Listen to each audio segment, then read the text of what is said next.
We're going to start our first plenary session and Jason Robert of the Lincoln Center, as Doug mentioned, is one of our gold sponsors. I asked Jason, in addition to chairing this, if he could just say a few words about the Lincoln Center. It's a very interesting initiative here at ASU. And he's going to run our first plenary session on innovation. And is that right? Innovation? Governing innovation. Government. There you go. Thank you, Jason. Thanks, everybody. I'm not as practiced as Dean Sylvester is because I'm not a dean. I'm just a lower level administrator.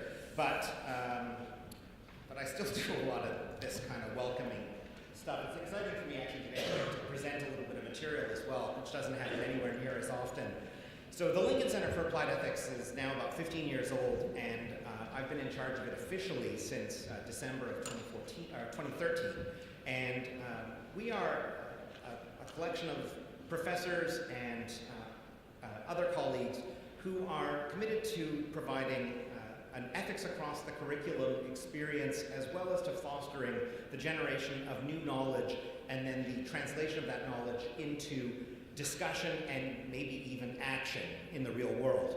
And so we've got a variety of programs, educational research and outreach programs that are growing regularly. Though based at ASU, we've got some colleagues affiliated with us elsewhere, and we're experiencing, I think, a really interesting growth in the Lincoln Center going forward. We're grateful to the Lincoln family for their support of the Lincoln Center over the last 15 years. The Lincoln family of Lincoln Electric Company fame, as well as John C. Lincoln Hospital and so forth here in the Valley, are a very old, as far as Valley standards go, family. They've been here for about 80 years or so and have had a significant impact on quality of life here in the Valley, and now we're going to try to do to translate this and pay it forward, as it were. So, in an effort to stay on time, I'm going to jump right in here.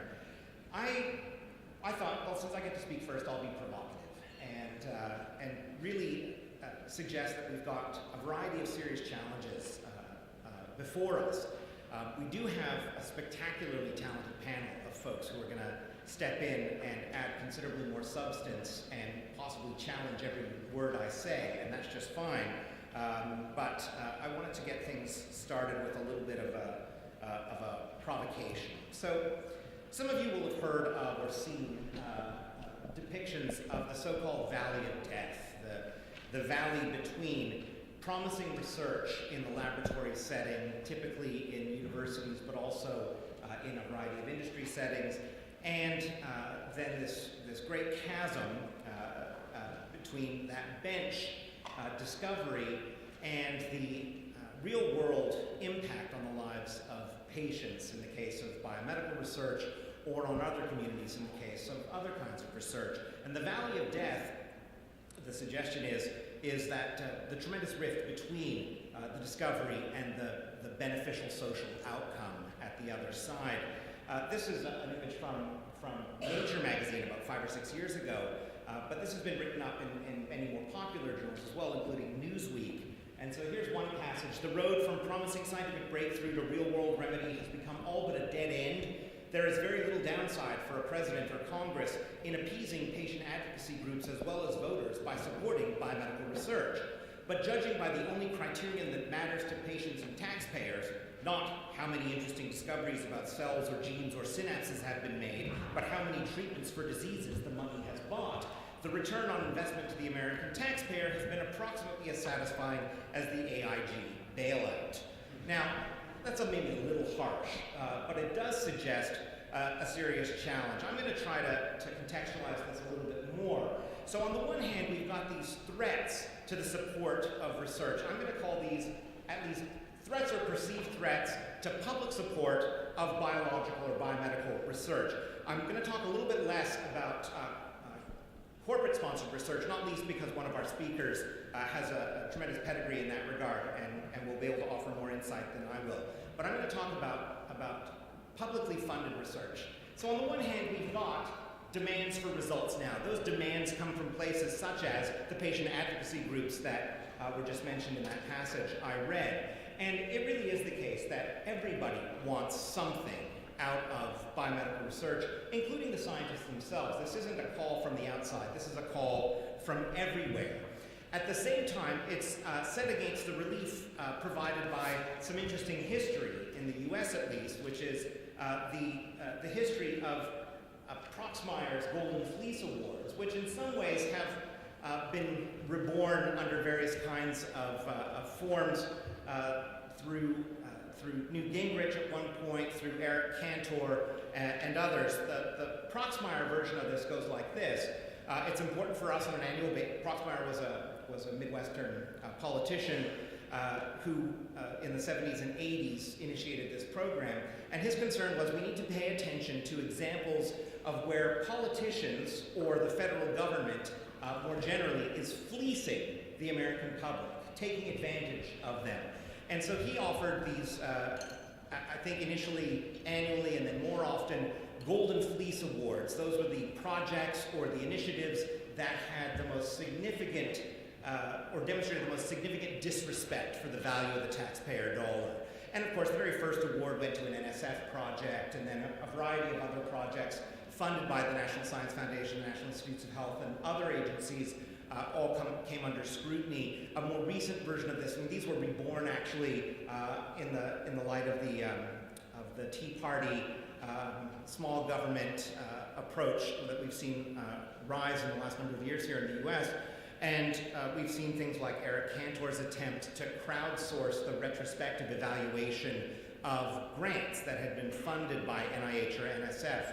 And this happened when Cantor was the Republican Party whip, the majority whip. And what he basically did was set up a website that had all the links to the various databases that provided records of the grants that had been funded by the NIH and the NSF, and then provided some keywords to look for, and basically suggested to his constituents that what they ought to do is go through the database of grants that had been awarded with these particular keywords in mind to identify grants that never should have been funded by the US government, because this is just obviously a waste of taxpayer money, and then to write your congressperson to complain about it after the fact. And so we see this kind of attempt. I mean, I'm not against bringing social evaluation into science and technology, but it's not clear to me this is the right way to do it, and I'm sure my colleagues would agree. But what we see on the basis of that is the concern that we need results now translated into cures or treatments or translational research initiatives of various sorts. So you're all familiar, I hope, with the National Center for Advancing Translational Science here in the US, which is the NIH Institute, specifically devoted to finding ways to push discoveries through the pipeline so as to generate health outcomes at the other end. That is, to cross the valley of death. Whether you can do it above ground or underneath, I guess, is an interesting question.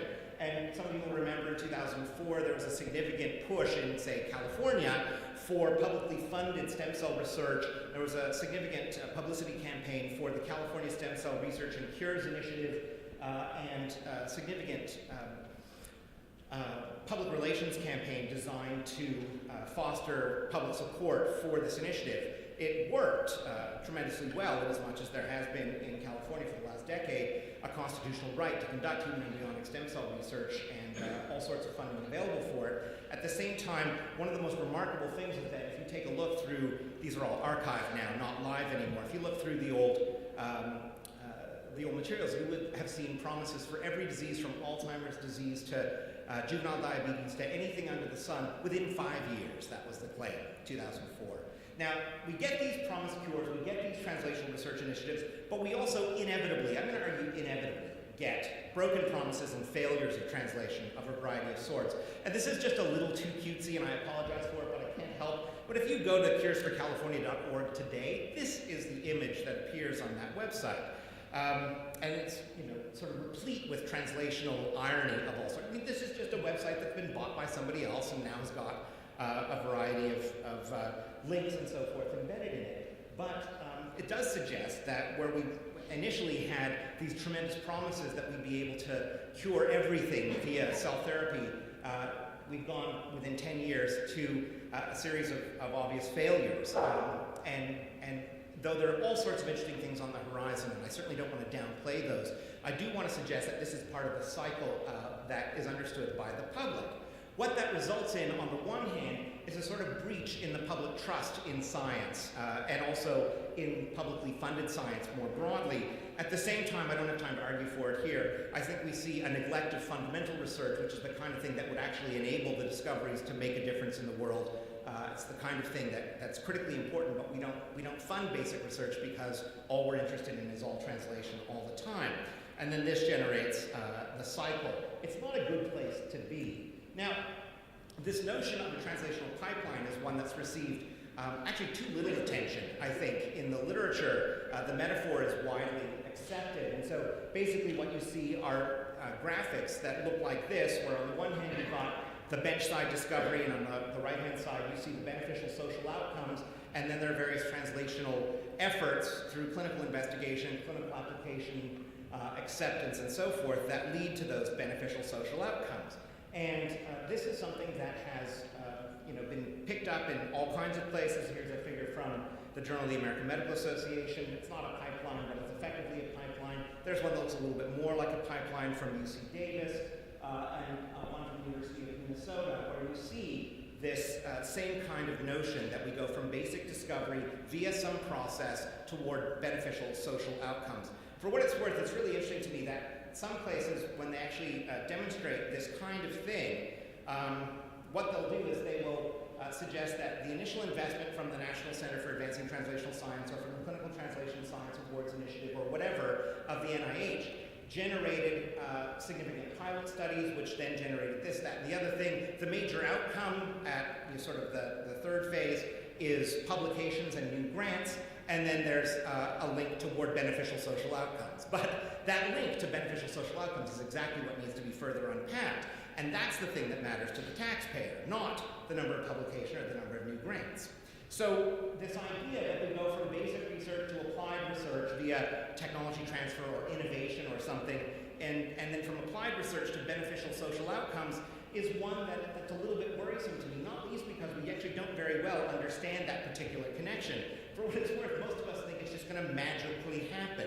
That once you've got the discovery, then all the rest is the devil's in the details. But I want to suggest just the opposite, that we need to pay much more attention to the actual agents of change. I'm not alone in suggesting this. I mean, Dave Gustin, editor of the Journal of Responsible Innovation, is somebody who's actively involved in this kind of thing. Many of you in the room are as well, so hopefully I'm not saying anything new and exciting here. But we do need to pay attention to things like politics, policy, markets, people, and passion in order to get us beyond the notion of a pipeline. In fact, the pipeline is a pipe dream. Dave Gustin's colleague, Dan Sarowitz, advocated a number of years ago that we haven't actually paid attention to the notion of human well-being being the natural end result of investment in basic science. Over much of the past 50 years, the question of human well-being has often been sidestepped by the assumption and assertion that the benefits of science flow automatically to society, deriving spontaneously from the progressive increase in the reservoir of fundamental knowledge, the development of innovative and beneficial new technologies, and the operation of the market economy that introduces the products of science and technology into society. In furthering this view, one can reasonably argue that the program for science that was articulated and embraced by everybody through Vannevar Bush has been almost inconceivably successful.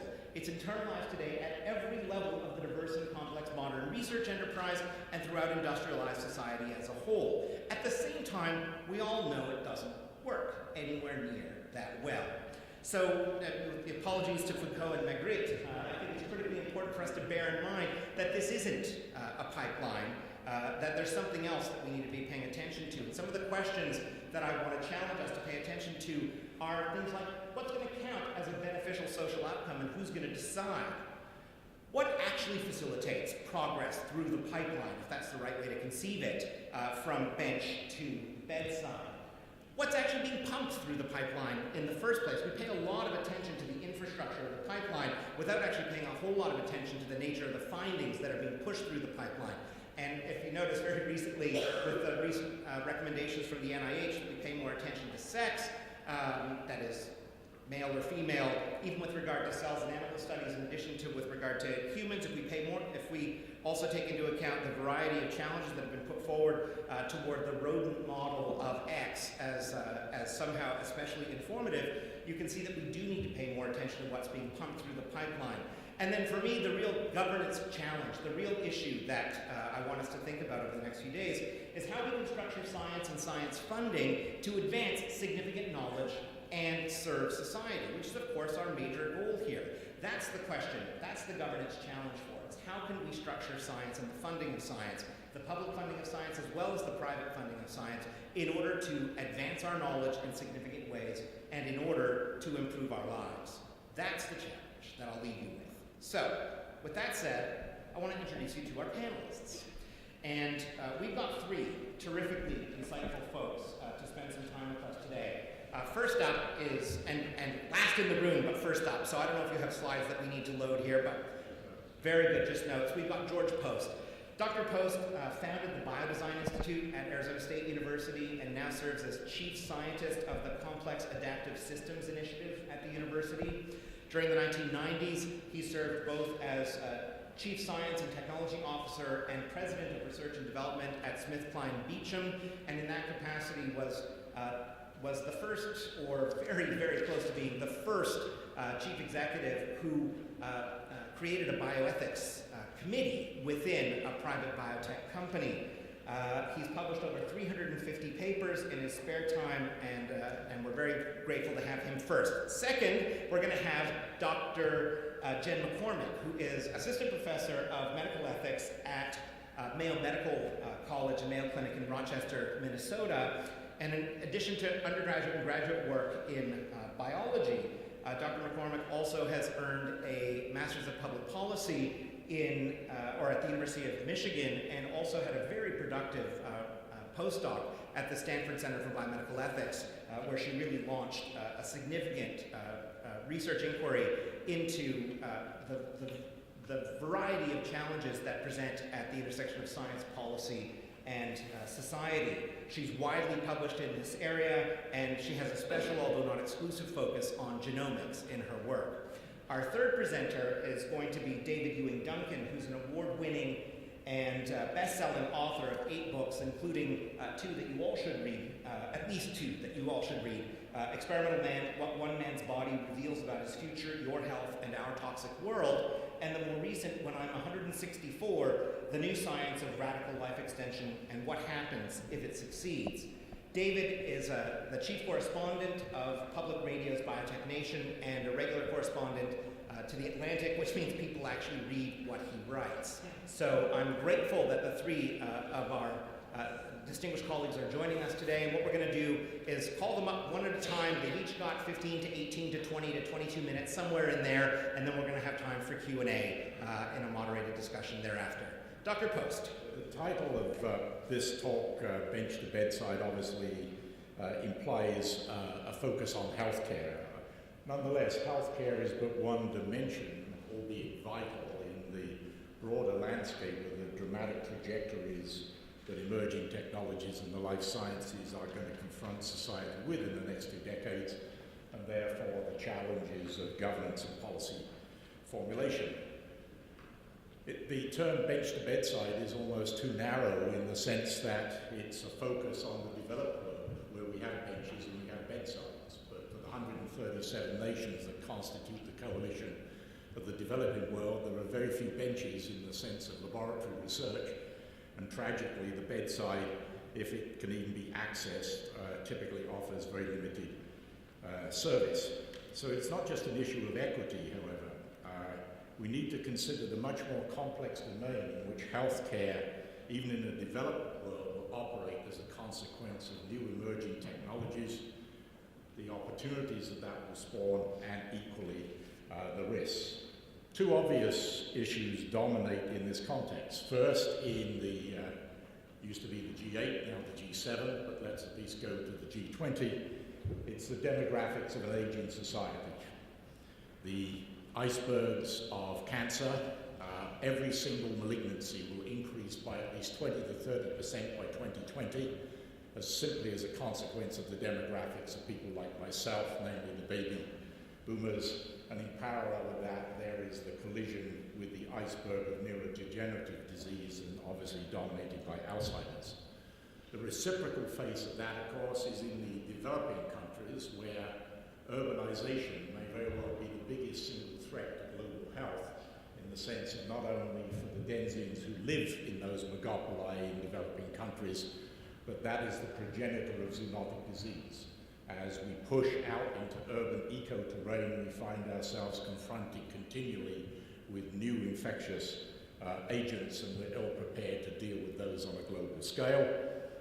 The ubiquitous mantra with regard to climate change has also a definitive impact on not only vector distribution for infectious disease, but depletion of non-renewable resources, and water and food security will also loom large in the healthcare equation, because we have to embrace a more eclectic dimension of health, what has come to be known colloquially as One Health, not just human health, animal health, and ecosystem health as an integrated, holistic system, because in that coalition are the seeds of enormous economic and social instability around the world, with the likely pushover then into over-military intervention, whether it be humanitarian or over-military conflict.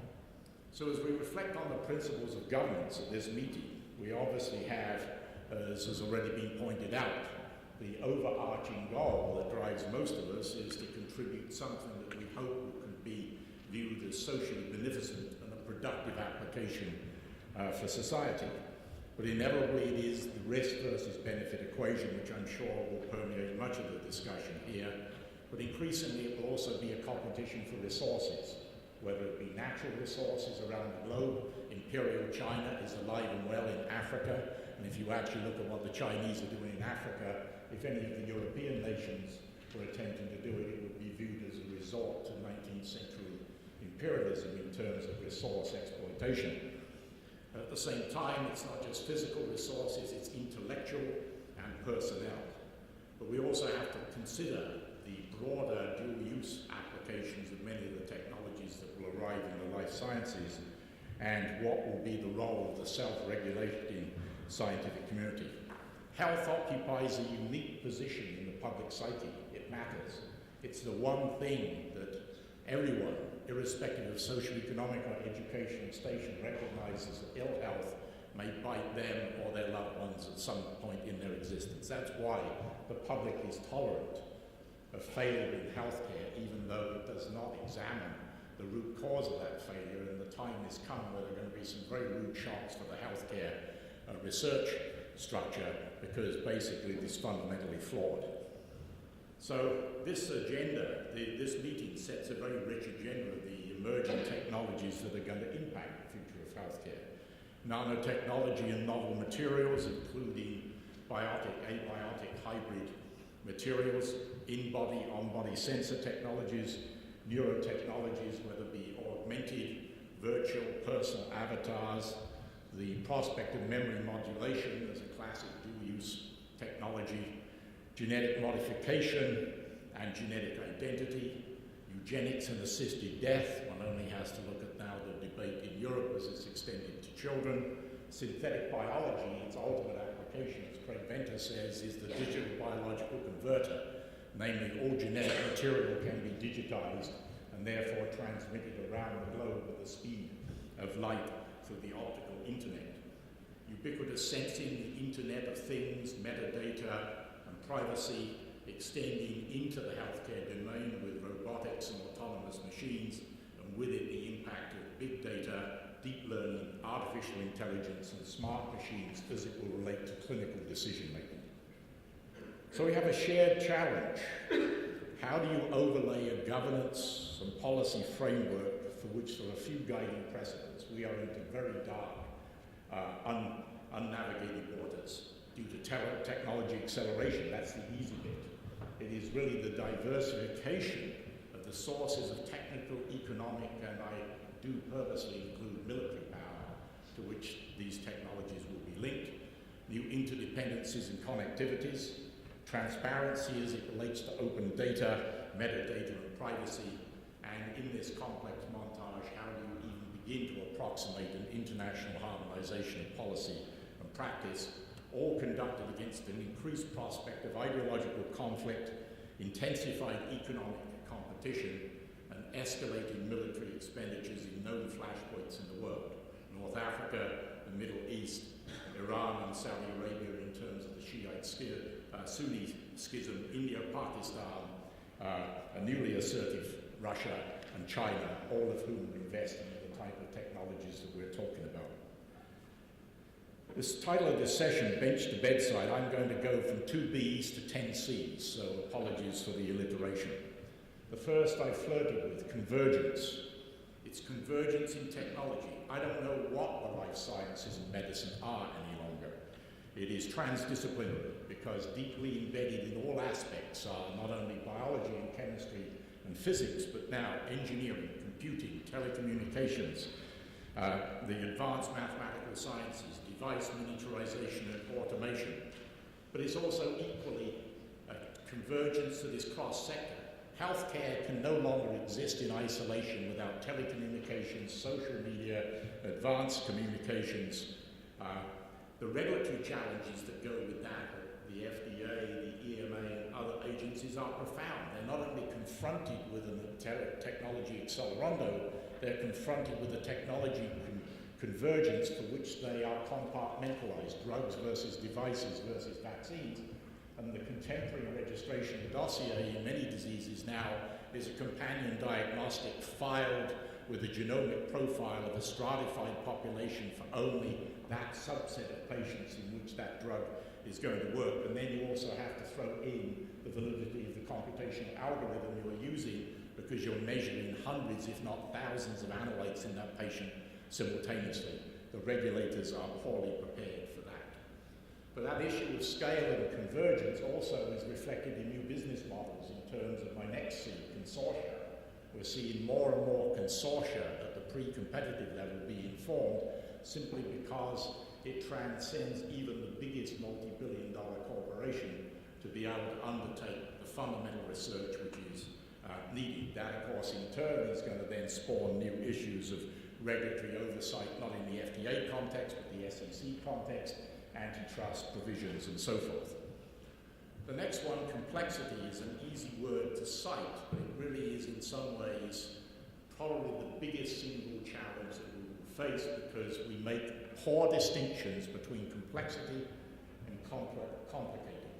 Complex systems are entirely different to complicated systems. Complicated systems represent magnificent feats of engineering, but you know the performance of every single component in that entity, even if you don't recognize it until it fails. But at least you should be able to predict entirely the behavior of the system. Most of the systems we're now dealing with, not just in healthcare, but the types of other global challenges we've been talking about, are complex systems in which you cannot predict the behavior of the whole from an understanding of component parts. So it is predictability in complicated systems, even if you have to find out after the plane has crashed or the bridge has collapsed.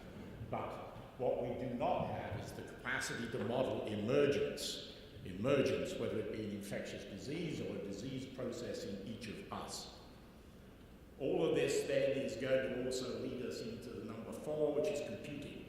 Big data has become something of a cliche. I also use another cliche, V5 data. Volume, variety, velocity, and then the last two, probably the most important, veracity. How do you actually establish the provenance and origins and validity of that data, and how is that data being used to generate value? All of this big data, of course, is intimately linked to transparency of data, and I'll just cite one example which is ongoing at the moment, which is a rather banal and superficial debate, as so many debates in the public domain are now, with regard to transparency of access to data for clinical trials.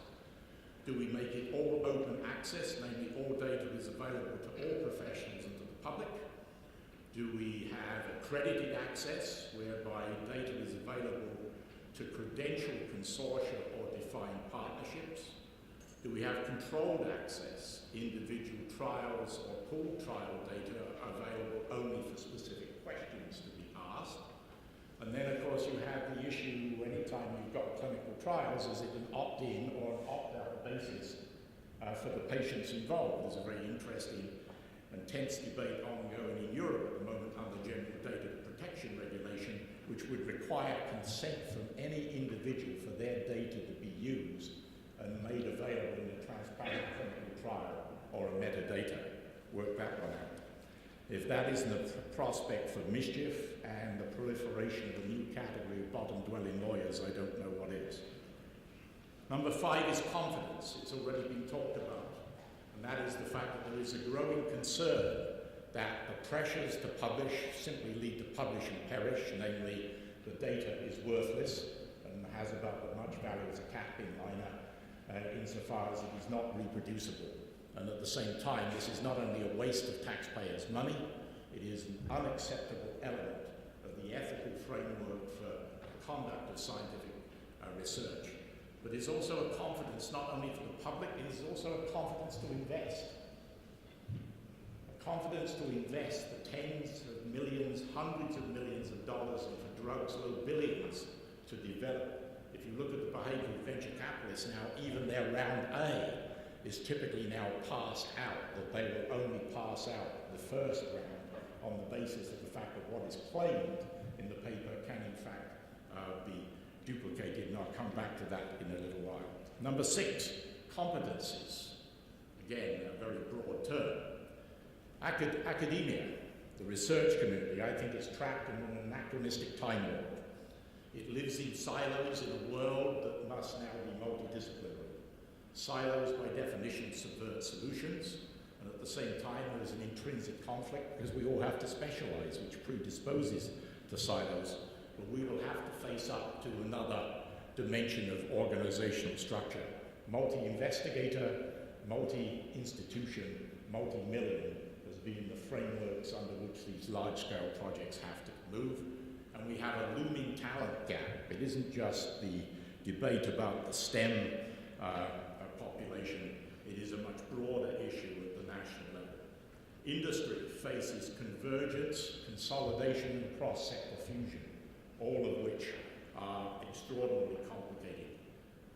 How do you accommodate disruptive technologies? Remember, disruptive technologies as opposed to incremental technologies. Incremental technologies have their place, we will benefit from them daily. But the truly disruptive technologies that will define the landscape of the future, remember where disruptive technologies occur. They either occur at the margin of an existing field, where the leaders then say, oh no, that couldn't possibly happen, and we're okay, we're the leaders, or it occurs between the indices, the fusion points between previously separate domains. So go back to my reflection on technology convergence. The life sciences with engineering, with automation, robotics, telecommunications, social media. The regulators, their competency, despite being well-intentioned, their capacity and competency is being outstripped by technology well beyond any organizational deficits, and we've already talked about that.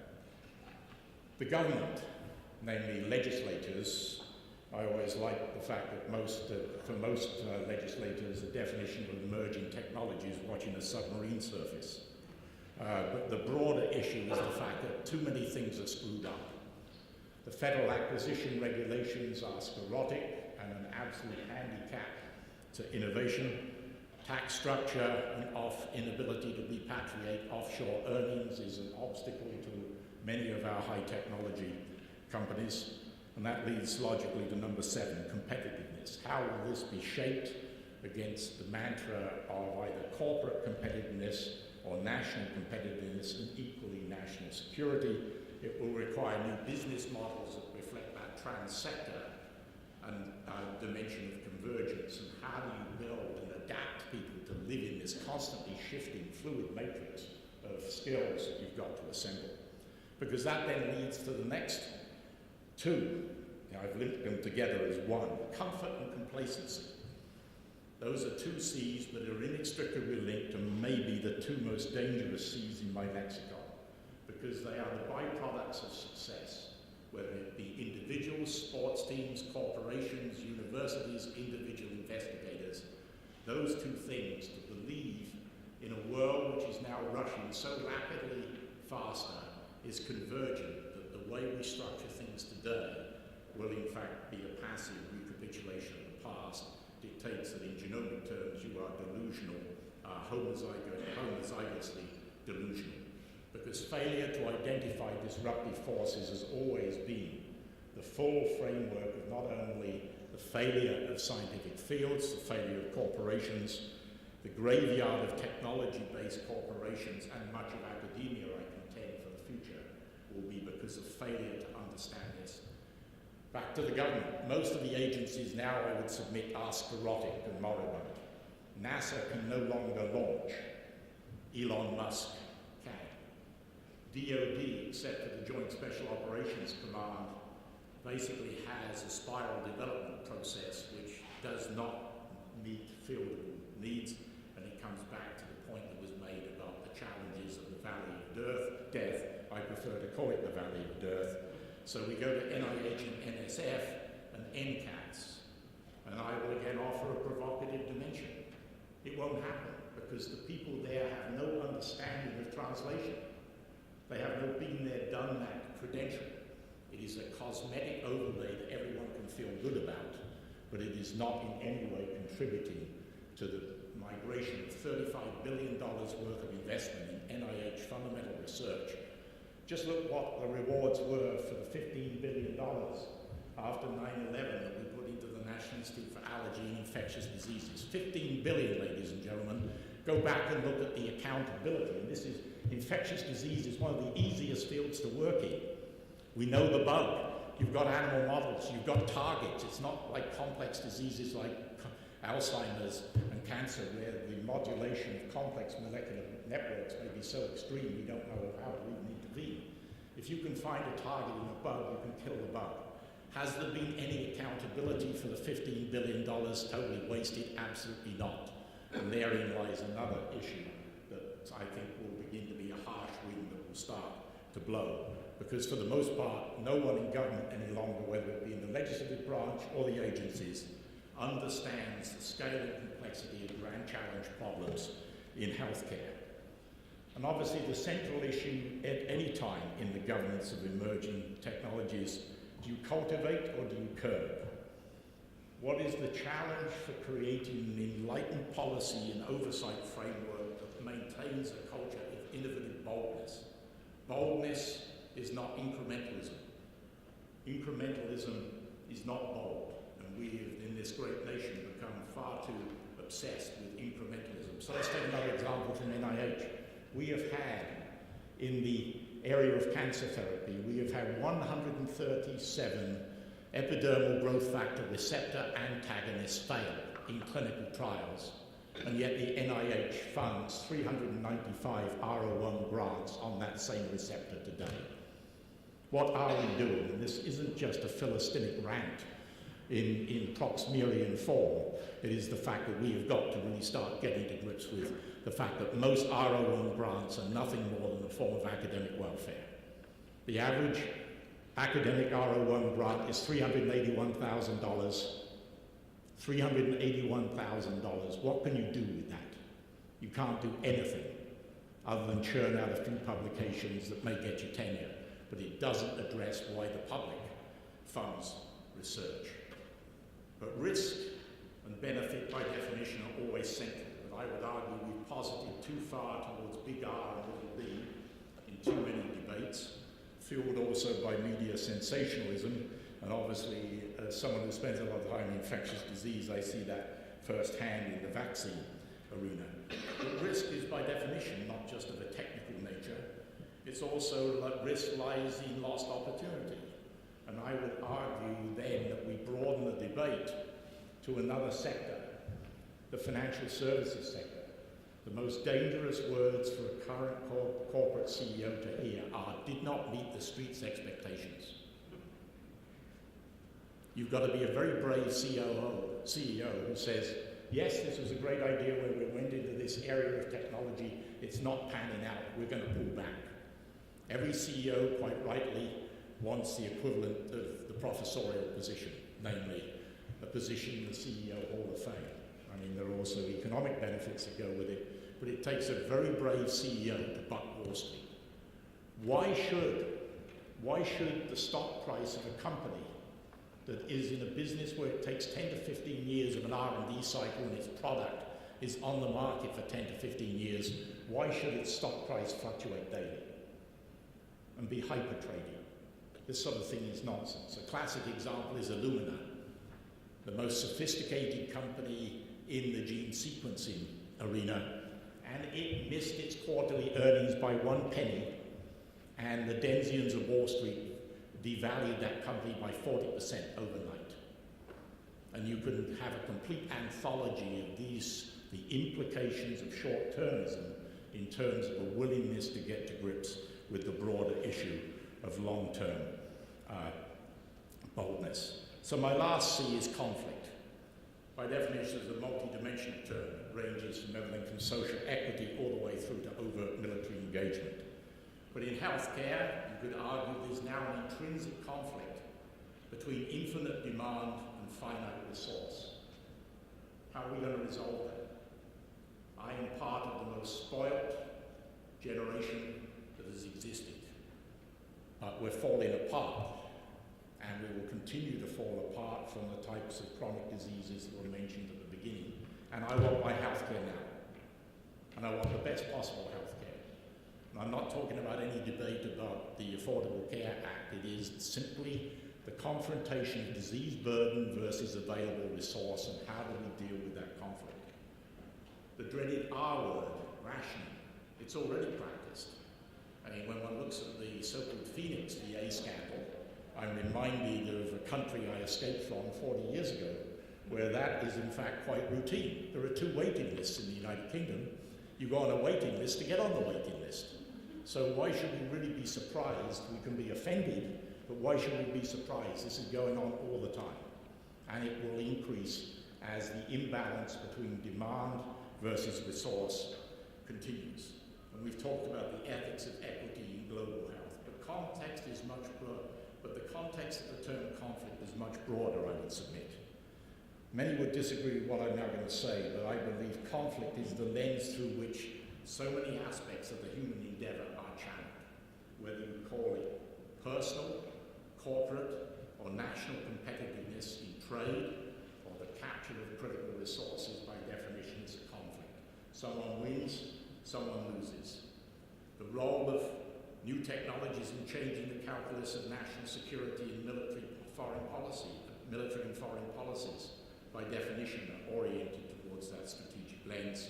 And in this latter context, advances in the life sciences, which for the most part, other than broader issues of water and food security, did not loom large as an unprecedented generator of new dual-use technologies.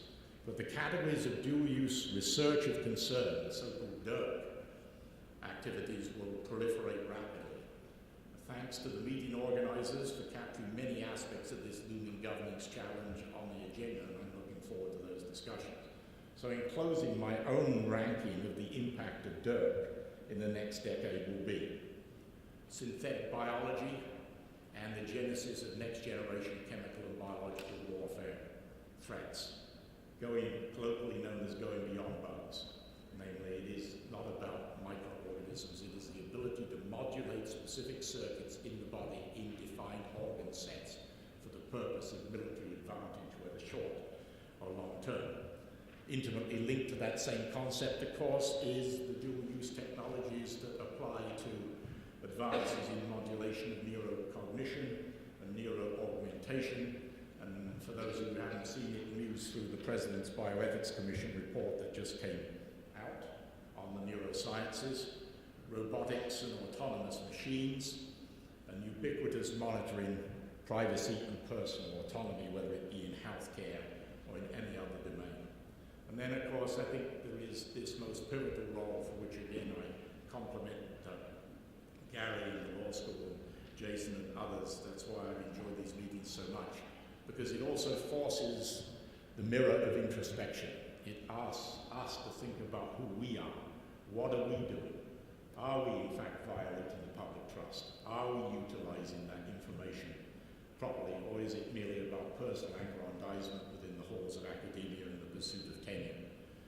The broader issue, though, is the fact that the role of us, we are the most informed observers. That is not stated arrogantly. This must be a larger and public debate. But the superficiality and retreat from complexity may now be the most pernicious manifestation of comfort and complacency in contemporary society. So a broad, superficial surf across a broad range of topics, all of which I hope are pertinent to the challenge of governance of emerging technologies. And I'm not only look forward to the panel, but to the session at large. Thank you very much. I'm going to have a little bit more focused, I think, talk, and I'm going to be speaking specifically on genomics, so translational genomics, translational genomics in the innovation space, and this is probably because I come from the Mayo Clinic in Rochester, and these days I'm spending a lot of time with the Mayo Clinic Center for Individualized Medicine, which is focused on translating genomic technologies from bench to bedside and beyond, actually. So I do want to make this disclosure that much of the content of this presentation has been adopted from an oral presentation that a very dear colleague and friend, Karen Mashke from the Hastings Center, and I presented at ASBH this last fall. So I've kind of set the stage that when I say translational genomics, I'm focusing really largely in this context on whole exome and whole genome sequencing. And how this kind of came about is because a couple of years ago, Mayo Clinic launched an individualized medicine clinic, and as kind of the resident ethicist, who also has a strong background in biology, got pulled into the endeavor. And some really interesting questions came up, and that I thought were interesting. When to offer patients for clinical care whole exome or whole genome sequencing versus to provide to patients an opportunity to enroll as research participants in a research study in which the focus was using whole exome, whole genome sequencing for a particular development or diagnostic or discovery process that would, as a side, potentially have some benefit for the patient. And basically, the overarching question I've been kind of wondering about is who determines when whole exome, whole genome sequencing is ready for the clinic? Now, at Mayo Clinic, and I won't share names, but some very important people have stated, well, we're going to offer whole exome, whole genome sequencing to the patients as standard of clinical care because the Board of Governors have said we're going to do this. And that certainly did not make a lot of sense to me because the Board of Governors, I don't know what kind of background they have in this technology, but it just seemed that there needed to be a little bit more evidence or evidence in terms of when this was ready for clinical care. So kind of to step back a little bit, this whole experience got me thinking a lot about this idea of what innovation is, because a lot of people were saying, well, we're doing this whole exome, whole genome sequencing because it's innovative, and we have to be innovative here at Mayo Clinic. But what is innovation in contrast to research? And I think the definitional question is really important because if whatever the technology is defined as research, then it falls under a certain set of guidelines, right? It falls under these guidelines that were all pretty, getting ahead a little bit of myself here. So research, I found this quote from Donald Kennedy, who's at Stanford University, used to be the editor of Science magazine. Research is a clinical innovation that is conducted under a planned protocol with its outcome carefully recorded and subject to a highly evolved panoply of oversight and rules designed to protect patients or human participants from adverse consequences of premature technology and or over-enthusiastic recruitment. Innovation, on the other hand, is pretty generically defined as the introduction of something new, a new idea, method, or device, a novelty. And then you also have standard of care, which again, because I'm housed at the Mayo Clinic, and I think a lot about, this translation from bench to bedside, the care piece, what is standard of clinical care, was really kind of important for me to get a handle on. something is defined as research, we all know it falls under the oversight of institutional review boards, the common rule.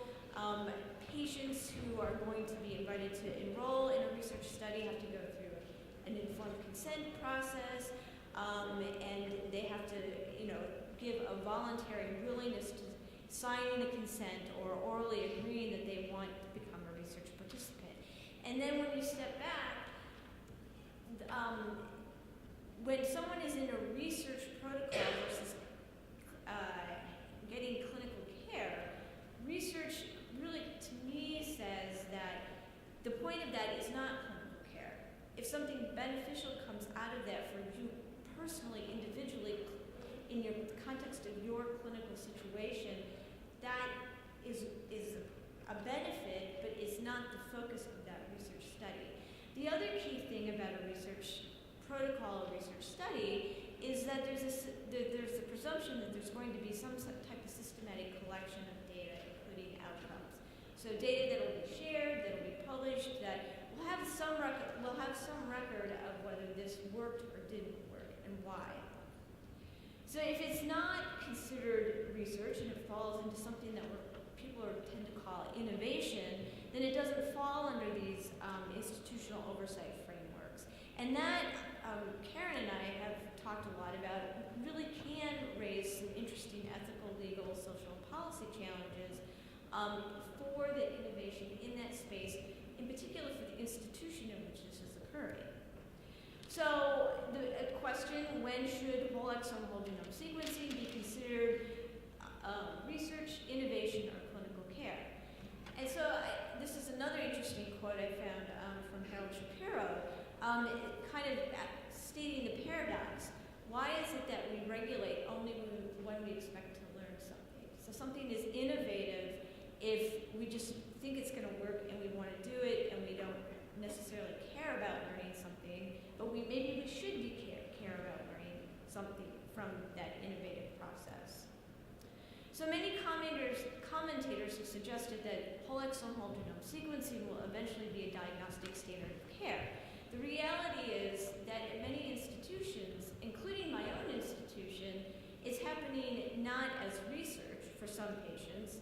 At the same time, for other patients, it's occurring under a very structured research protocol that has oversight by the IRB. So at Mayo Clinic, for example, in our individualized medicine clinic, we have currently what we're calling 2 service lines. We offer whole exome sequencing as well as some other broad next-gen sequencing panels to oncology and hematology patients. And then we also offer it to what we're calling our diagnostic odyssey patients. Interestingly, in parallel to that, we have these research protocols going on. Now, initially, the research protocols were put in place simply because at Mayo, we can't do whole exome whole genome sequencing we don't have the CLIA approval to do it for clinical purposes. So the only way we could do it internally was under a research protocol. But what is interesting to me over the last year is, while these research protocols, many people kind of looked at and kind of just, oh yeah, we're just doing it because we think we're supposed to, they're coming to serve an actual purpose, because there are many technologies that are coming up through the translational pipeline that are not technically ready for clinical care, but that many clinicians, because after all, the needs of the patient come first at Mayo Clinic, many clinicians feel may provide potentially some answers for these very complicated cases in HEMONC and in the diagnostic odyssey. So what's interesting is I actually, at Mayo, we have to provide some type of oversight and governance. For our service line 1, we have a genomic tumor board that meets weekly to go over cases, and oftentimes to even just determine whether this is an appropriate technology to offer to patients. And then we also have a board called the Genomic Odyssey Board that meets to cover the service line for the same reason for the service line 2 patients. Oftentimes, in these discussions, when cases are being presented, there's a very, very much a tanglement of, we want to do this because we think it'll benefit the patient, but, oh, and by the way, this could be really very interesting and intriguing in terms of discovering new knowledge and just scientifically. And so and these are clinician investigators, and to me it really highlights this blurriness between research and clinical care, and maybe this is where that innovation space is, which I'm coming to appreciate there really is no real oversight over the innovation space, unless I've kind of missed it. But in most instances, innovation can often happen. I mean, we see it in surgery, where there's surgical innovation, and surgeons are often just doing innovative things on the fly or on the spot.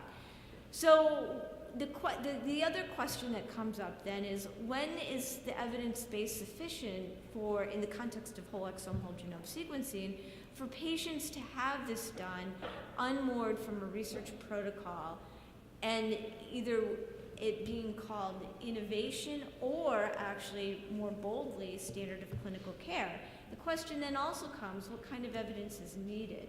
And in the context of this genomic next-gen sequencing, whole exome, whole genome sequencing, I'm also coming to appreciate that I think the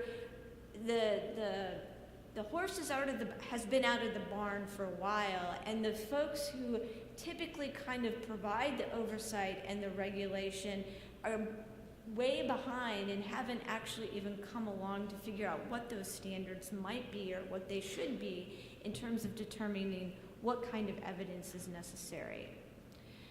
So my colleague and I have talked a lot about that perhaps the use of whole exome, whole genome sequencing as a clinical event and as research in the same institution occurs in what might be referred to as an ongoing innovation space, and that this space distinction between research and not research is very, very blurred, that we talked about, and that perhaps we maybe need to think about it as a separate place in which there should be some type of oversight.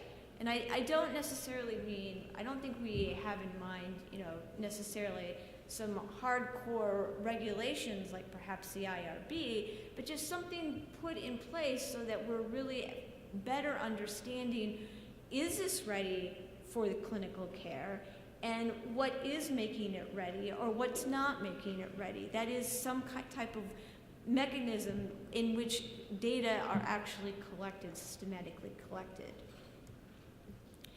So when we think about the innovation space, there are 4 questions that should be asked. Does the technology work? For whom does it work? What does it cost?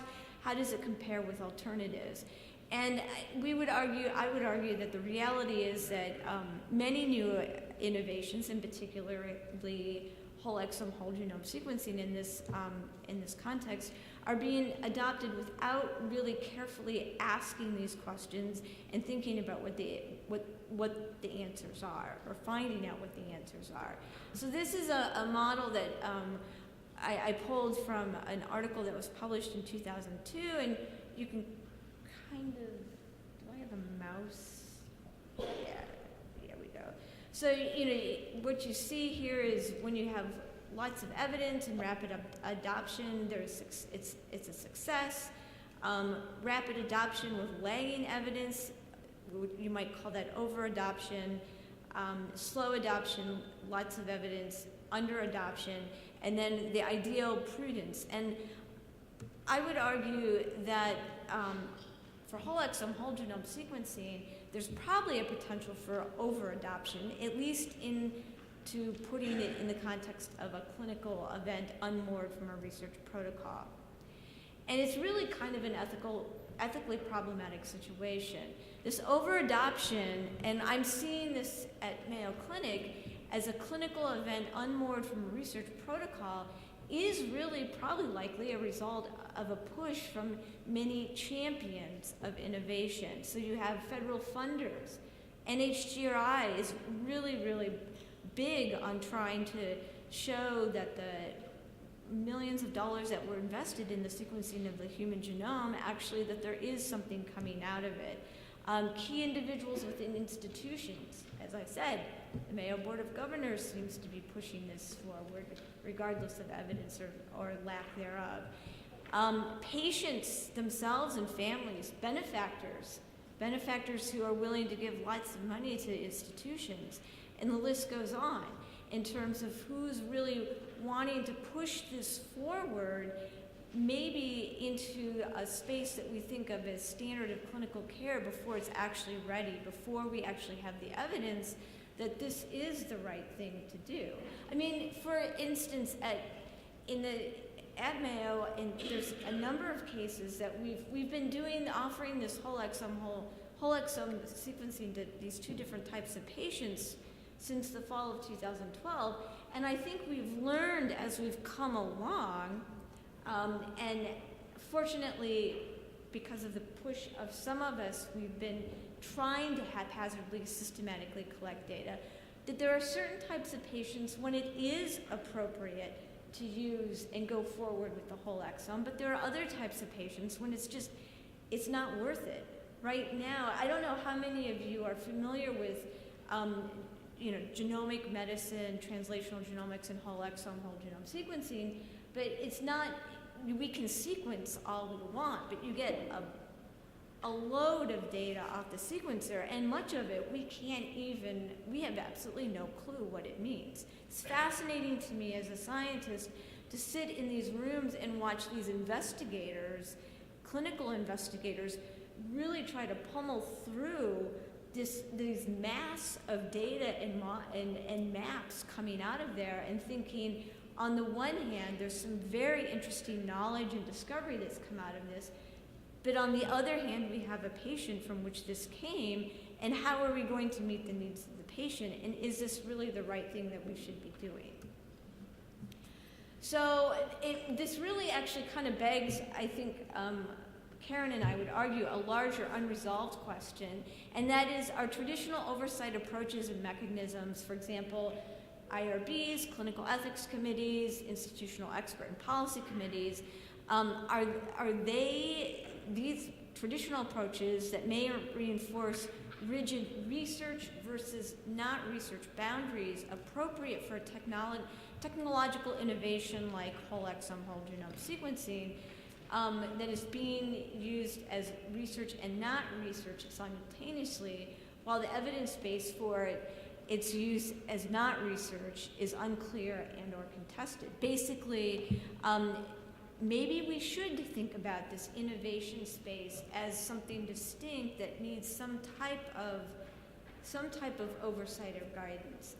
I threw this idea out to a surgeon colleague of mine last Friday. She was actually appalled. She does a lot of innovation in her clinical practice, and she did not like that idea at all. I've thrown the idea out to another surgeon colleague I've had, and she actually was willing to entertain the idea and thought that, yeah, we have too many cowboy surgeons out there just doing things. So it's interesting how people react to this idea.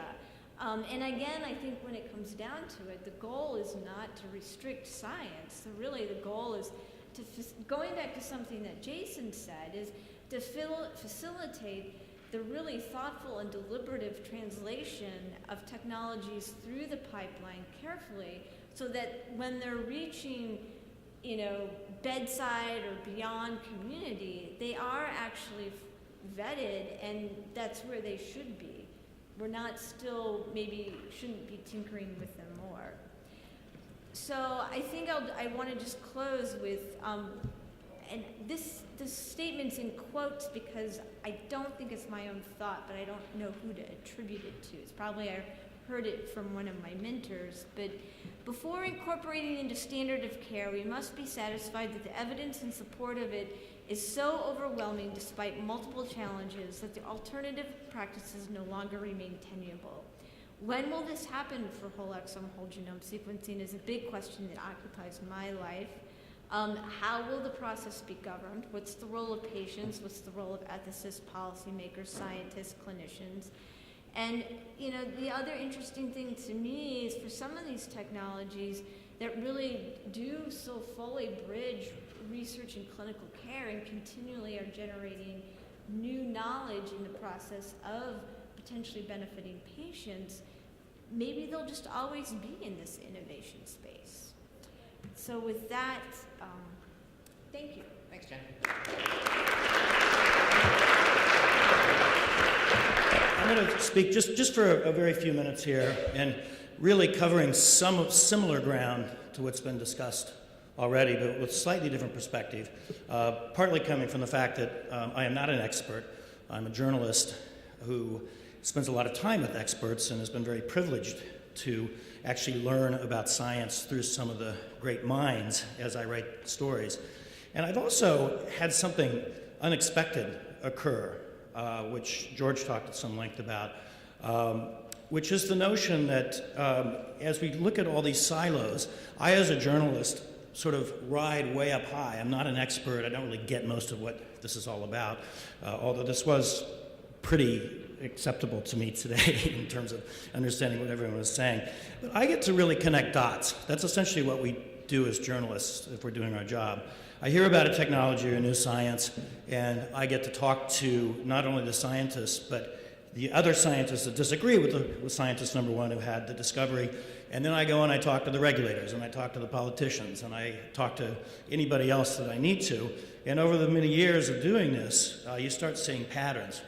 And so I'm calling what I'm seeing and the need, I think, that's happening in the emergence of these technologies, the age of fusion. And that's just yet another label. It could be convergence or mergers or whatever else. But I kind of like the word fusion, so I've been going with that recently. But this is really the need almost to go beyond disruption into destruction. As Eric Topol said in the title of a recent book, which I suggest you all read, The Creative Destruction of Medicine. And creative being important, you don't want to just smash everything down. But it reminds me of when I was in college. I think we all read Thomas Kuhn and thought we were very smart for a few weeks as we quoted him. But I think it's really relevant to talk about that overused word paradigm.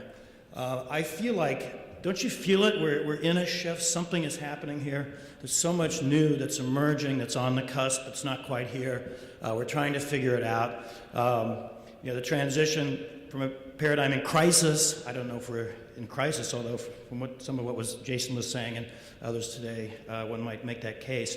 One paradigm to another, it's a reconstruction that changes some of the field's most elementary theoretical generalizations, as well as many of its paradigm methods and applications. And a fairly simple statement, I think, that describes much of what we're talking about here today. Of course, Kuhn also said, may I hastily add, that before one paradigm shifts to another, everybody from the old paradigm has to die. Not sure we're really going for that one, but anyway, meaning that the old guys have to be moved out and new ones moved in. So this age of fusion, I've been writing about a lot recently, started a new organization actually based on this called ARC, which I can tell you more about. It's both a series of meetings and supporting a lot of efforts around this idea of fusion. But three areas that we've talked about here, and there are a lot more, are biomedicine, of course, which I think is the impetus for us being here today, as George said, all around healthcare, medicine, biomedicine, traditional biomedicine. IT and engineering, which we haven't talked a lot about because I don't think there are that many engineers in the room. But where I live out in Silicon Valley, pretty much about 2 out of 3 people, even in a health meeting these days, especially a digital health meeting, are IT people.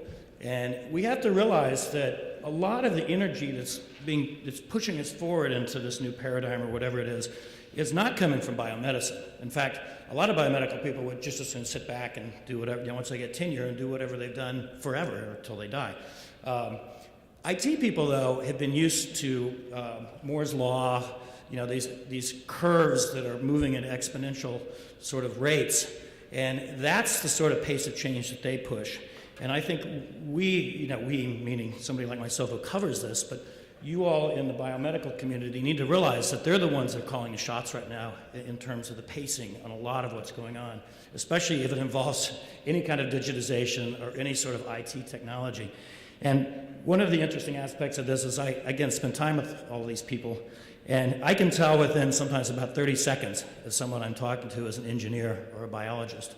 Because the engineers are all convinced that the human body is just like a computer, and it's a matter of maybe weeks, months, years until we figure the whole thing out just like a computer. And a biologist will just sort of smile sardonically at that whole notion and realize that we barely understand much about certainly the human body, if not other organisms. And then finally, I'm going to add this, not spend a lot of time talking about it, but we could talk about it if we want to in the panel. The whole health movement.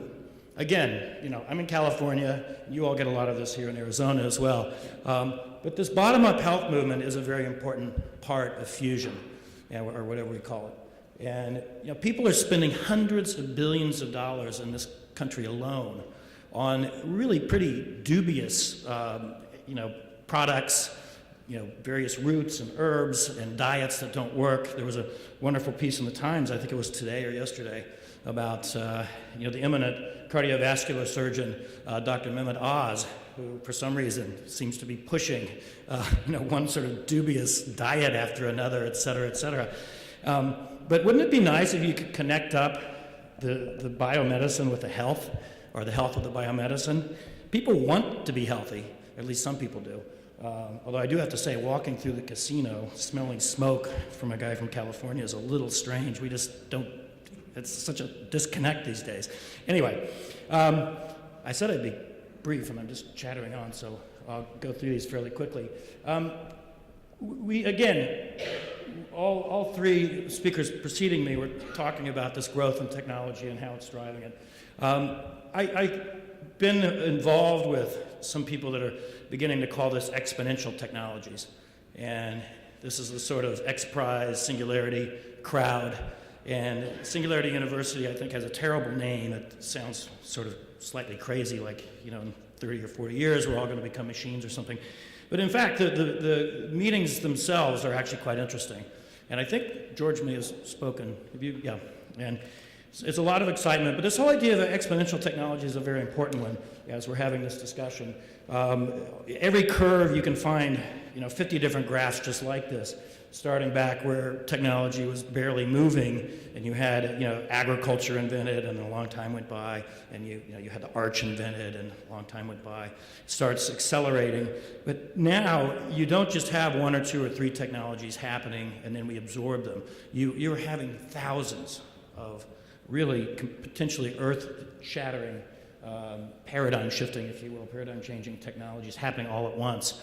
And we do have to remember that even though there is this gap between making these real, especially when you get into drug development, things like that, we do have just a number of them happening, and they're playing off of each other as well as being individual.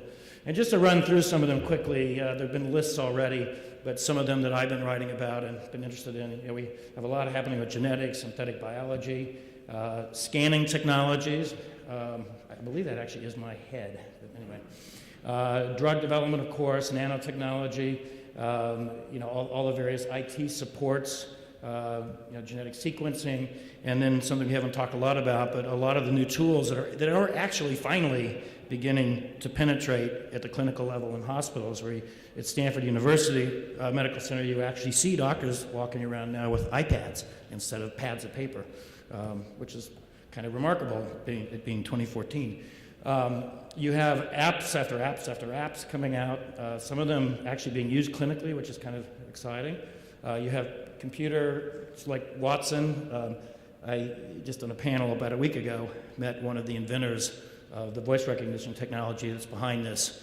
And this alone is going to make what happens in the clinic almost revolutionize what's happening. I mean, you could, even as a patient, be talking to your room instead of just calling your nurse. Nurse, what's this alarm? You sort of talk to the alarm itself. And then again, in the health field, you're having wearables, people trying to figure out how to use technology to stay healthy, and things like Fitbits. This is Medco's continuous glucose monitor injector system. which ties in via satellite into your app. Body fat analyzer, and when I give my usual talk about how I test myself, I always say that I never actually have used body fat analyzer because I've been too scared to know what the result might be. It's sort of like when you're afraid to step on your scale at home. We've had, this is actually Eric Topol, Dr. Topol, looking into Colbert's ear using his smartphone. We have sleep measuring devices, and then one day we'll just be wired every which way. But the point of all this is that a lot of these technologies are clunky, don't work, even sort of silly in some ways at this point. But there's so much energy and money being spent around this, and it needs to be shaped, and we need to develop ways to create new ecosystems. You also have movements like quantified self. You have incubators coming out all over the place. Can't even keep track of them. This is Eric's book. This new Project ARC, we actually had our first event a couple weeks ago in San Francisco, and this was a dinner. It's an X-shaped table, and we spent the whole evening talking about some of these issues. Companies, you just keep going here. And then an interesting little chart here, which focuses on one area which I have written a lot about and studied a lot about, which is the personalized health field. This is different than personalized medicine. Personalized medicine is once you get sick. And frankly, our whole system is based on once you get sick. So we now have technologies that are really booming that could be better applied to keeping people healthy. I mean, ultimately, you are going to get sick. The whole idea of prevention is a little bit of a misnomer because you will get something. You can't prevent everything. But we can certainly put things off. We can learn from the clues and signals in our genes and other markers in our bodies more effectively than we're doing now. And this is a big business. And for those of you out there that are interested in the business aspect of this, this is really the next trillion-dollar industry over the next 10 to 20 years. It's figuring out how to combine. And this is everything, by the way, from stem cells to gyms to genetic testing, this particular chart. It's growing very rapidly. And then finally, we've already identified some of these gaps, but I like the word ecosystem. I think, we're talking about and identifying this morning, and I think in this meeting, a lot of the issues that are out there and some of the problems. But we also need to start thinking about how we're going to fix this. And a lot of it is stepping back, getting people out of their particular constituencies. Especially in the private sector, it's very hard to get companies to sit down and build ecosystems that benefit their company and all the other companies. This has been done, though. It has been done in other industries. And that certainly needs to happen. And I hope coming out of a meeting like this that we start thinking about actual take-home action plans on that. A new bench to bedside, if you will, is to create new benches around fusion. I mean, in fact, this is already really happening. You go into most labs now, it's not just sitting around with chemicals and test tubes. You've got IT instruments, you've got lots going on that's happened already. And then we also need to think about exponential issues around, say, access and cost reduction. Cost reduction, especially in medical technology, tends to go the opposite direction of most new technologies. They tend to drive the price down when you say, my iPhone costs a fraction of what it used to. Medical technologies, though, tend to go the other direction. We need to somehow correct that. We talked about this, what in this particular image is called the reality gap between real life technological possibility. But this is something, again, that in my reporting I see all the time.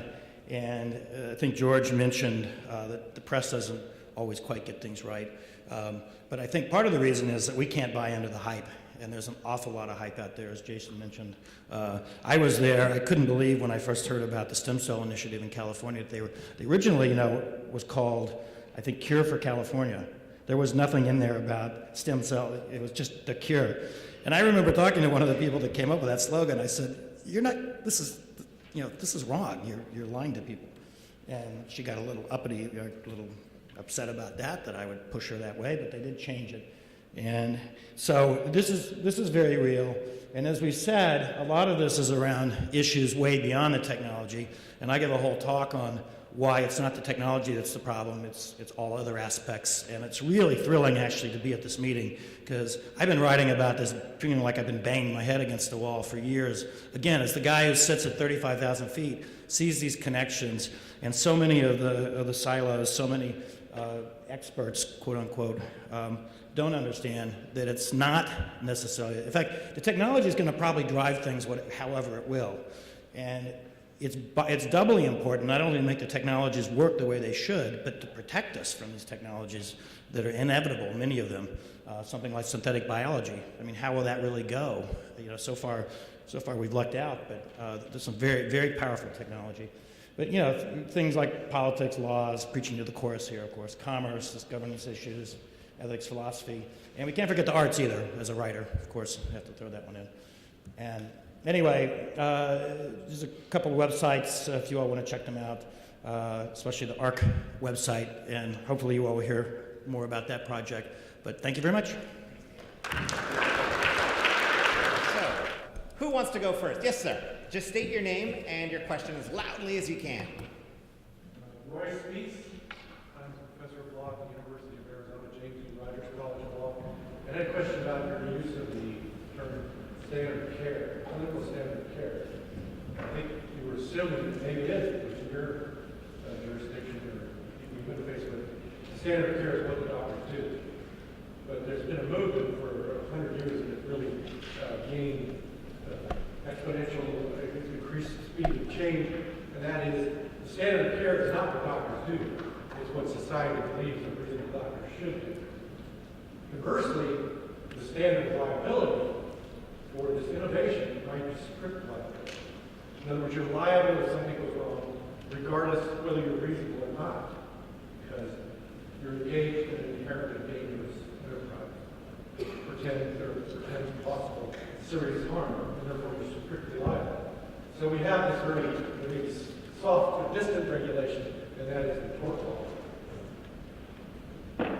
I'm going to pretend you all heard the question, which was a very difficult one having to do with Jennifer's invocation of the notion of the standard of care and what that actually means from a practical standpoint and from a legal standpoint. Jen.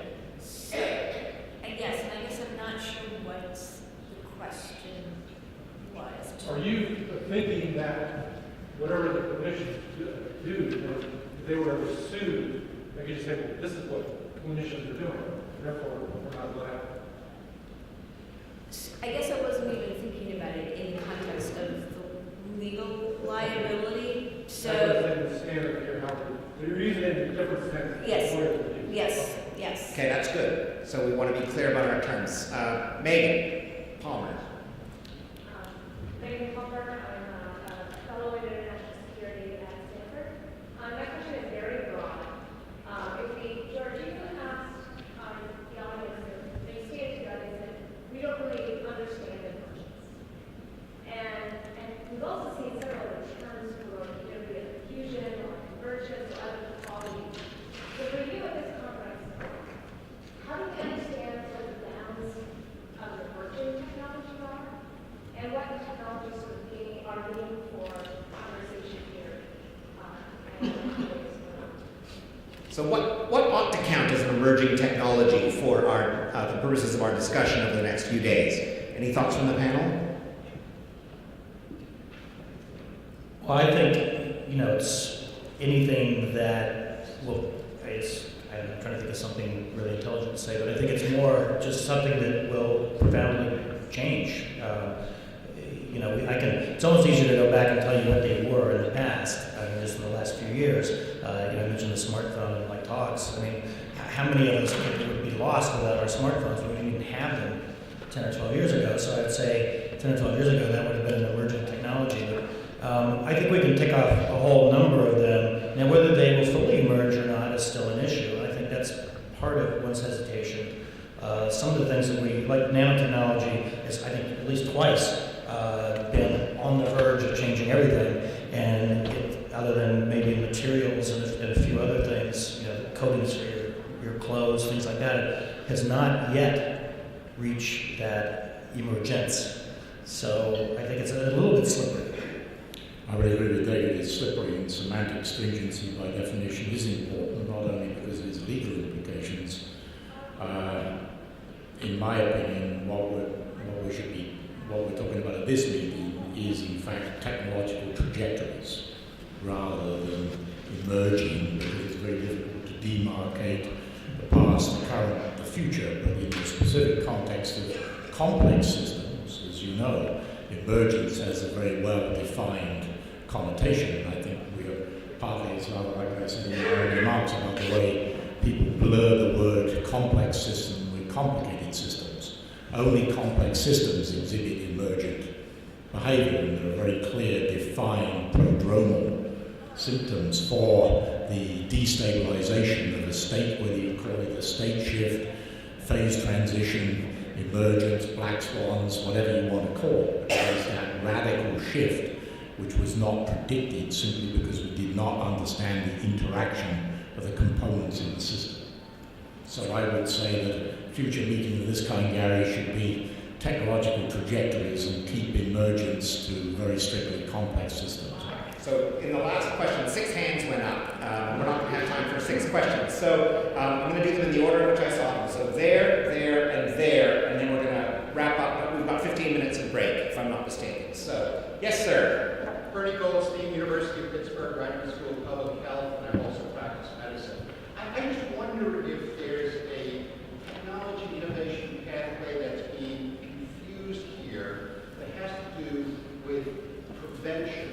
The NIH basically funds research that fits very well into one of the 2 things that you showed us, Jason, one of the 2 pipelines.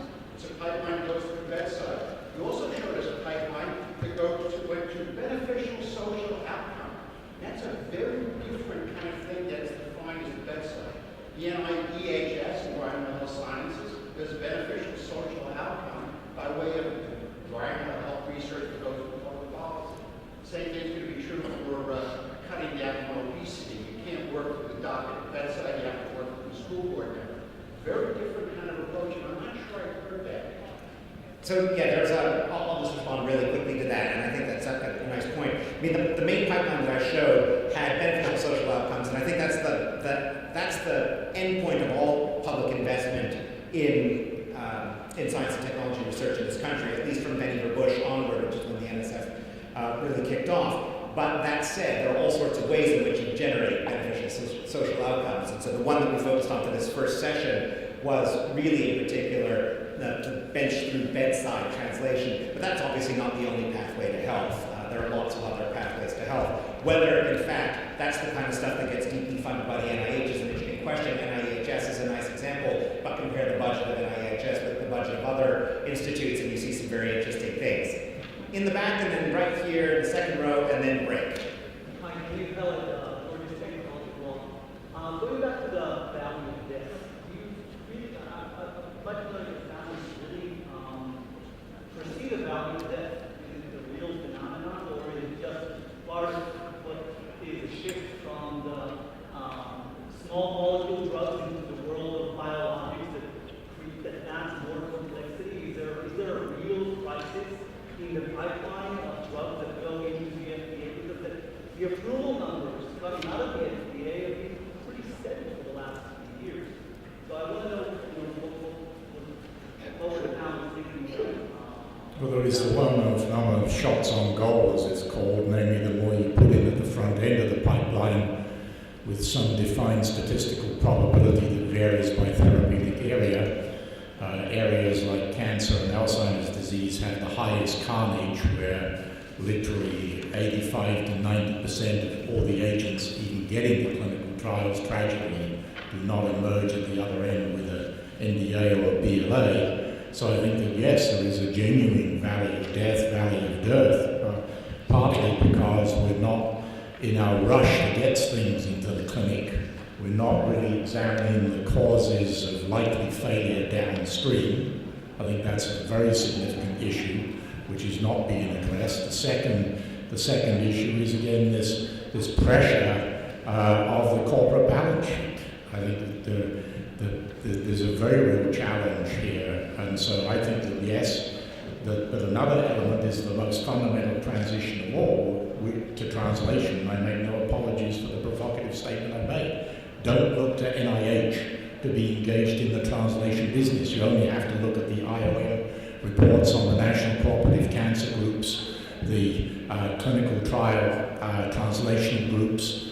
These are damning documents. You're asking people who've never done translation to do translation. It's absurd. I think another barrier, contributor to that is just we don't have mechanisms, and the public and policymakers and even academics don't look fondly upon the partnerships that need to happen between the corporate and academic. I mean, I just think that they're lacking, and there seems to be this fear of making those partnerships happen and be successful and long-lasting.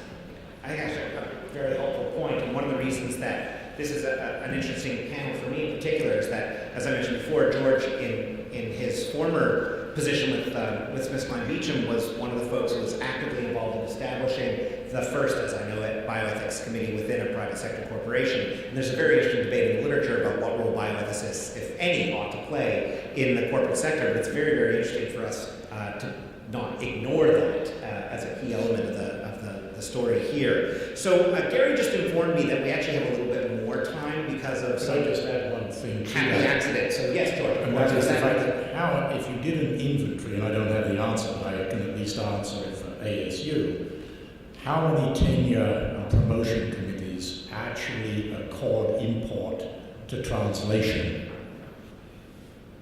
And I would probably submit it's pretty low. So we have this question, and then there were some more hands I saw before, there and there at least. So please go ahead. GCU, Berkeley, and Stanford Bioethics. George, I know a couple of the issues were just brought up, but very much you were mentioning the extreme expenditure by NIH over time at NSF toward research which hasn't been gone through accountability and assessment in terms of the actual value of the process of what's being researched, what's being applied for. I've seen the same thing in various concerns about the policy of U.S. expenditure, whether it's overseas foreign investments and aid at various levels. How are we to deal with the massive expenditure in healthcare, massive expenditures that the U.S. government puts out, and the very, very little turnaround in accountability and assessment at this level? What can we do with the Well, I mean, by definition, 35 billion and 155 billion from the industry invested in an industry that has a $2.9 trillion eco-economy. It's still a very small fraction. I think one of the biggest single factors, and I'm broadening the debate now, I'm not saying that you shouldn't have accountability in the strategic direction for fundamental research. I think you should. But I think the much more fundamental issue in healthcare is fee-for-service, which basically drives the do more, bill more dimension, and the extraordinary fragmentation in healthcare in which there is no continuity and coupling or longitudinal continuity, so everything is episodic. So it's not just about the $6 Band-Aids or the $4 aspirins, those are all in there. It is really a much more fundamental fault that we've essentially fractured the entire system. It's the ologist dimension, the nephrologist, the cardiologist, etc., all of which exist in compartmentalized frameworks with minimal integration. So it's a much bigger problem that goes well beyond the research enterprise in terms of total healthcare costs. Yeah, part of it is just an abysmal use of data and the technologies that exist that other industries have adopted years and years ago. My brother just got sick and had to go to the hospital up in Maine, and I was just shocked. This is even a pretty good hospital at the inefficiencies I saw just sitting there being a patient's family member. The monitor was on the wall over here, and the bed's over here, and there were literally wires going across. And every time he had to get up or somebody had to walk in, they were tripping over these wires. And this isn't high tech. But on the more high tech side, we have industries that are not nearly as important as healthcare, that's for sure. Say social media, Facebook, that are using data much more effectively. And, some of these issues would actually just go away, I think, or at least be mitigated if you didn't try. Medicine is so strange. Every time you have a new discovery, you're starting a new experiment, you develop a new drug, it's almost a cottage industry. You're starting over again. You develop a whole new team. We have literally thousands of entrepreneurial efforts, which I think, in some ways are interesting in the shots on goal theory, but a gross inefficiency. And if you just learn what the last guy learned and start applying that, and some of this longitudinal data that could be collected from the massive amount of data, and this will shift because we are finally digitizing medical records at a greater pace in this country. But we could learn much more just from the existing technologies. And I think, again, linking technology with economics, I think one of the most interesting evolutions over the next decade is probably, I dislike the word, but the retailization of primary care, namely the role of the Walmarts, the CVS, the Caremarts. I mean, you go into their clinics now, they're clean, you're seen on time, they have your records electronically, you don't have to fill out the damn paper every time you go in, they have complete continuity of your pharmacy records and so forth. Much of the activities there are done by nurse practitioners who can clearly do much of what a primary care doc does. So I think there's going to be a very interesting economic phenomenon there, and much of it is also generational. The young under 40 are much, I can say that now with my grey hair, the young under 40 are much more prepared to do that, and they're much more sensor smart in terms of willingness to actually have vital sign monitoring and remote health monitoring. I think those are major trends that we're seeing, and those are, David referred to big money. The money that Walmart and CVS now starting to put behind this is quite phenomenal. 2 more shots on goal. Yes, sir. John Guinness at Northwestern Law School. I was struck by one theme through 3 of the talks, I would call centralization versus decentralized decision-making for discoveries. In Sir Robert's talk, I was surprised to talk about prizes as the alternative to government and centralized decisions about funding that allows for greater decentralization. Is that a possible alternative? I also saw that theme in Dr. McCormick's talk. On the one hand, you could have wait until not have something else until it's decided. Other things are less tenable than this. Or we could allow cowboys to go in a more decentralized way, see whether something works out. That's what we generally do with markets. And finally, in the discussion of new paradigms, which generally is new entrants. It's not the old centralized decision makers who come up with new paradigms. That's what both Shoemaker and Clayton Christensen tell us in the business arena. My sympathies, I will identify those, are with the cowboys, and I wonder whether you might talk about that underlying theme in your talks. So I won't say anything about it because we've got much more talented people here. I guess I think, when I was making my comments, I'm thinking about it in the context of patients.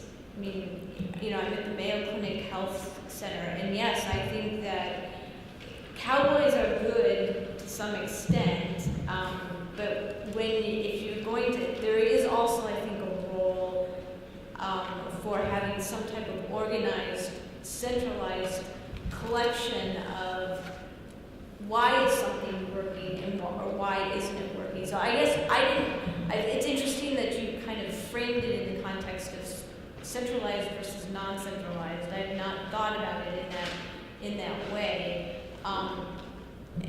And I don't know that I was thinking of it that people should not be innovators, but more in the context that maybe collectively, if there's some type of way to work together in innovating, then people are not reinventing the wheel.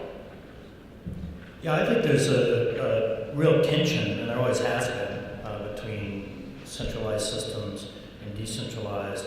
And you got to have the cowboys. I mean, I talked about not the disruption, but destruction. I mean, that's a cowboy that's coming in with guns blazing or something.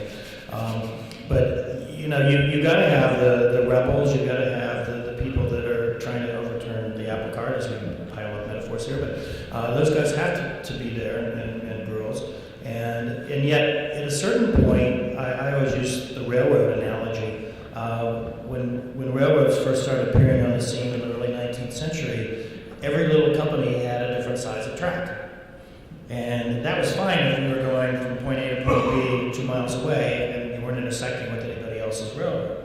But after a while, somebody had to step in, and it ended up being the federal government, and say, okay guys, we're gonna all use the same size track, because this can't go on. And so there has to be some referees, I think, call it centralized or not. People have to establish the rules. But it's one of the most difficult challenges, frankly, of organized societies. It always has been.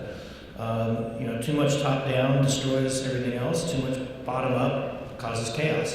So we're at that point, and it's an interesting point of discussion for a meeting like this. I don't know whether my boots actually show underneath the cushion. But he's a cat. Did you wear your spurs? The decentralization component is, I think, developing the dynamic. It's in part an extension of what I said a moment ago about primary care. The more you can put sophisticated instrumentation out, including in the home, eventually, you decentralize the point of acquisition of information, but the analysis of that information will become increasingly centralized. And so you've got an entire new way of scanning each of us in terms of our health status monitoring, or if we've been ill, our compliance moving forward. But that data will increasingly be moved to centralized frameworks because of the scale, and at the same time that will then drive new decision support systems. We are actually in a dress rehearsal right now for this, by the way, with healthcare data. We aren't quite there yet. We're still collecting it. But you're seeing it being played out even as we speak about social media. Even in the last couple of days, there's been talks about these data aggregation companies that basically create a profile of you without you knowing it and sell it to everybody on the planet. And the FTC just a couple of days ago came out after about I think it was a 2-year investigation with some pretty urgent rules that should be established for transparency. So that's part of that tension. I mean, we are talking about something that will inevitably end up being, there will be entities that hold this data, and we want to be able to make sure that that isn't used, that it's used for us and not against us. And the extension of data to not railways applies to every analytical technology we deploy to measure health status. And so if one reflects on, quite appropriately, a very lucid presentation on genome sequencing, and we talk about the hype stakes at the present time and over-adoption. It's very reminiscent to some extent of why 23andMe got nailed, not because of freedom of personal choice to know your genetic information, but the FDA wanted, quite appropriately, analytical validation of the test. They didn't talk about anything else. They didn't talk about incursions into your autonomy to know your own personal data. It was about analytical stringency. Some of you may follow this will have seen the paper that came out in the Journal of the American Medical Association a couple of weeks ago with a very proficient sequencing group at Stanford who know what the hell they're doing, and at the same time, the same samples run on different machines gave totally different results. So until we actually even get to this point where we can offer some even minimalistic element of analytical standardization, what type of chaos are we? We're in the lots of different widths of railways mode at the present time for so many of the technologies we're attempting to deploy. Chaos is our 11th scene. And if you look at everything that's coming off this thing, right? The old adage in medicine is the fact that if it isn't billable, it won't happen. So, that element of, if I get all this data on my patients and I've got all these people flooding me with this data, who's going to reimburse me for that? That's another big iceberg that's out there. So at the risk of interrupting the chaos, I'm going to have one last question from the floor here, and then 2 quick announcements. I'm on the Rathdown Institute in the Netherlands. So considering all the complexities and many other C's that you mentioned in your talk, and the much more muddled innovation you come across in the clinical trials,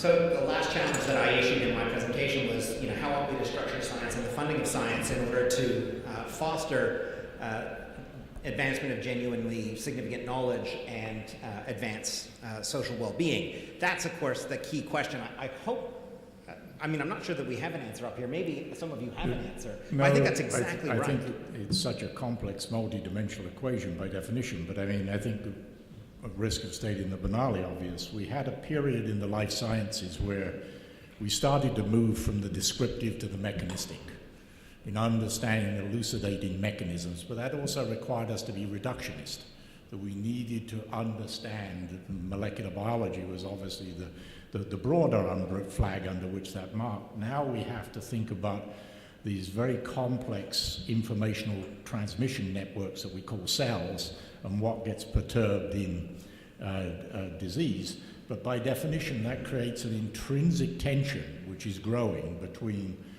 a system of investigational research in the laboratory, which was set up around individual investigators when it was fully appropriate, 1950 to 1995, because individual investigators could solve problems on that scale. Now we've got to a point where we've got to combine multiple investigators, and there is no single grant agency here or abroad that has really solved that problem. But then you've got the intrinsic tension, not only between hypothesis-driven, investigator-centric research versus the big data guys who actually feel that by collecting huge amounts of data, they can not only generate new hypotheses, they can actually get to solutions faster. And that one is just sitting out there again with, it's got the same status as monotheistic theological wars. So if David was permitted to put out a plug for the arts, he also put out a plug for philosophy. In fact, these are really interesting philosophical questions, and I'm a philosopher by training, so I'm happy to see a pin put in that as well. Gary tells me that 5 p.m. is a critical moment here because that's the only time there'll be free liquor, and it will be back in this room. So you have to make sure that whatever else happens, you get back here for free liquor at 5. Between now and then, we've got a short break so you can have coffee in order to be able to make it to the liquor, and we've got concurrent sessions starting at 3:20 is when the concurrent sessions will start. Thank you all for being here. Thank you all for being here, and we'll look forward to a few more days of fun.